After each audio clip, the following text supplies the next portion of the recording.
یانەی نەورۆز لەسەر برنەوەکانی لە خولەکانی پلەیەکی عێراق بەردەوام و ئەو هەفتەیەش یانەی جێشی بەغدای کردە قوربانی برنەوەکانی بۆ یەکەم جاریشە خۆی گەیاندە پلەی یەکەمی ڕیزبەندی کۆمەڵی یەکەمی خولەکە.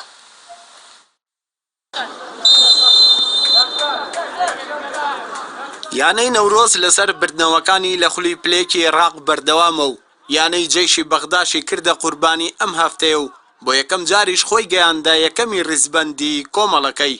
لەیەکێک لە یاریەکانی هەفتەی نوێمی خولی پلەیەکی یانەکانی عێراق یانەی نەورۆز بە بەرگی سوورەوە لە یاریگای خۆی میوانداری یانەی جێشی بەغدای کرد. لەگەڵ دەستپێکردنی فیکەی گێمی یەکەمی یاریەکە یاریزانانی هەردوو یانە بە وریایەوە مامەڵیان لەگەڵ تۆپدا دەکرد و چەند جارێک کرشێریشیان دەکردە سەر گۆڵی یەکتری. بە تایبەتی یاریزانانی نەورۆز کە هەوڵەکانیان بۆ تۆمارکردنی گۆڵی یەکەمی یاریەکە بوو سەرکەوتوش بوون کاتێک لە خولەکی 38 هاوڕێ ئەنوەر بە لێدانێکی بەهێز گۆڵی یەکەمی تۆمار کرد.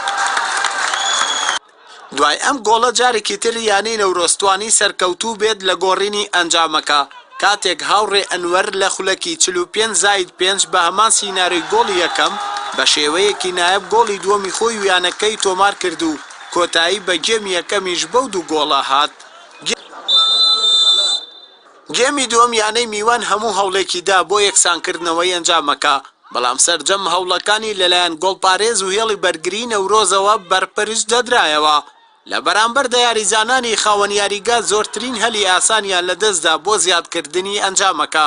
بەڵام لەم گێمەدا ئەنجامەکە گۆڕانکاری تری بەخۆیەوە نەبینی و دوای 4 خولە کاتی زیادکراو ناو بژیوان فیکەی کۆتایی یاریەکەی لێدا و نەورۆزیش برنەوەیەکی تری بەدەست هێنا و بۆ یەکەم جاریش خۆی گەیاندا یەکەمی ڕیزبەندی کۆمەڵی یەکەمی خولەکە. بەڕاستی هەموو یاریەکان گرنگن، یعنی یاری لە یاری خۆت زانیت ئەو فەرقەکان یاری لەگەڵمانەکان هەمویان لەسەر دابەزین یاریەکان و بعض فەرقەی دفاع مەدەنی لە سەرکەوتن یاریەکێت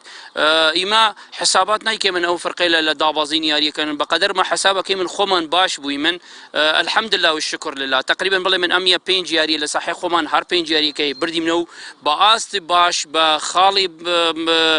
کامل وردە وردە ئیما بەردەواماڵی من ئینشاءالله طموحمان هەیە ئیما سەر بکەی من بۆ نایب ئینشاءالله. چوار یاریمان ماوە معركة من معركة الرياضي معركة هن جيش معركة الرياضي معركة تكتيكية كي من لقل أم فرقة ياري من هي لقل يعني بتايبتي لقل دفاع مدني فرقك منافس معنا خوتان زانين لساحة بغداد ولو ساحة ضربة ساحة كان خرابا